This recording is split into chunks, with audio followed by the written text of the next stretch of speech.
Every camper van needs some swivel seats. And anytime you're working on seats, it's a good idea to disconnect your battery 20 minutes after the engine has been turned off. So let's do that without breaking this panel. Pro tip, pull from the other side. It's easier when you're not holding a camera. Okay, now that that's off, we will disconnect our battery terminal right there, which is easier than doing it directly at the battery. So now that our battery's disconnected, we can take off this clip without as much fear that we're going to cause the airbag to go off for some reason. Hold your breath. And now it's off. We're just using a little screwdriver to press the pieces of plastic that hold the clip in place. And now we got it. Do that on both sides you're going to work on, and then get a number 12 size female Torx bit. Lefty loosey, righty tighty. Go ahead and take off all 4 of these bolts on both seats, and then take those seats right out. Because we're starting with our driver's seat, we're going to disassemble this emergency brake assembly because we need to lower the emergency brake. We need to lower it so that when this seat swivels over the brake, it does not hit it. Using a 16mm socket, we're going to take off these 2 bolts. We'll save these bolts and put them somewhere safe that we'll forget about, and that's where they will live for the future, to be discovered someday by someone we don't know. Okay, now we put in these 2 new bolts on this spacer and lowering piece of metal. Maybe we could call it a bracket. And we can see those 2 holes that are empty. That's where we're going to bolt the e-brake on again once we get these 2 bolts in. Like a space cowboy, we tighten each bolt to the proper torque specification that we feel within the palms of our hands. And once that's done, we start putting these other pieces of metal onto the emergency brake assembly, kind of like Legos, and then test fitting the other bolts that came with the package. Maybe this goes on the other side. Now that we've committed to a side, we hand tension our 2 new bolts, and then we snug them up the same way we did the last ones, 17mm socket on both sides. Once that's done, we move on to the next part of the project, which is to clean up the underside of the seat. It's got some dust in it from its 50,000 miles and 4 years of use. So get all that vacuumed up, get this looking cleaner, and then move on to our next part. Now that that's done, looking cleaner, we are going to add some insulation underneath this seat so that it's better insulated. And the van will stay warmer when we want it to be warmer and cooler when we want it to be cooler.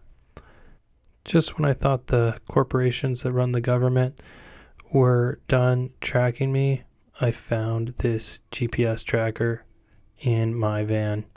We're going to go ahead and take that out because we don't need it. Rest assured, the government has a lot of other trackers tracking this vehicle. This is more of just an Easter egg one they leave in for folks like myself. Just remember to look at the light bulbs and say something along the lines of, I trust the government always. Okay, let's get to mounting swivels. We're going to offset these and put our bolts in. Now, read the manual, and if it's in French, look at the pictures and find someone who speaks French and have them read it to you. And I say that because I'm putting the wrong bolts in at this stage. You need to put the other bolts in. So let's get to that. All right. Short bolts go up, the ones with the thread fastener. Long bolts go down into the seat assembly. That's the concept here. If it doesn't make sense now, it will in the future. But surprise alert, if you do this wrong, you're going to have to take it apart and do it again because your seat's not going to swivel correctly. Ask me how I know. Okay, we've reinstalled this foam topper and cut a new hole right in the center of the swivel opening to put that cable that connects to the seat. Now we're on to the passenger. We're going to clean this by hand because there's not a lot of junk under there. Get it clean as a whistle. You can see a DC1 circuit and an AC1 circuit. Before we get to those, we're going to put some sound deadening in here. Now, if you have like a diesel heater or anything else you're going to put under here, it's a good idea to get all these chores done while this whole thing is open, if you can. Life doesn't always work that way, so you might just have to open it up again and put that stuff in later. But we're going to do everything we can today. With our sound deadening mat in, we are ready to fabricate a hole for a AC outlet and DC outlet. Pro tip, use AC outlets that have DC outlets too, but also just have pure DC outlets. That's what you want to see, a clean, tested outlet. Now that our outlets are in, we added one more piece of foam insulation into this underseat assembly, and then we put the stock foam on top with a new hole for the new home of the airbag cable.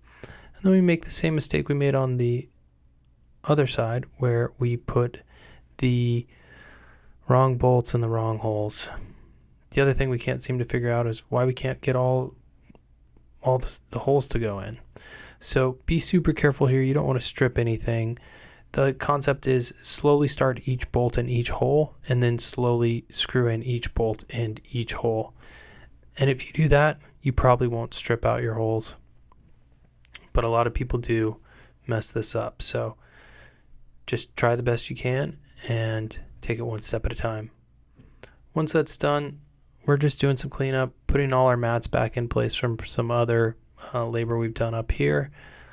When we added a trickle charging line to the battery, you can see that in another video before we go on to our next step.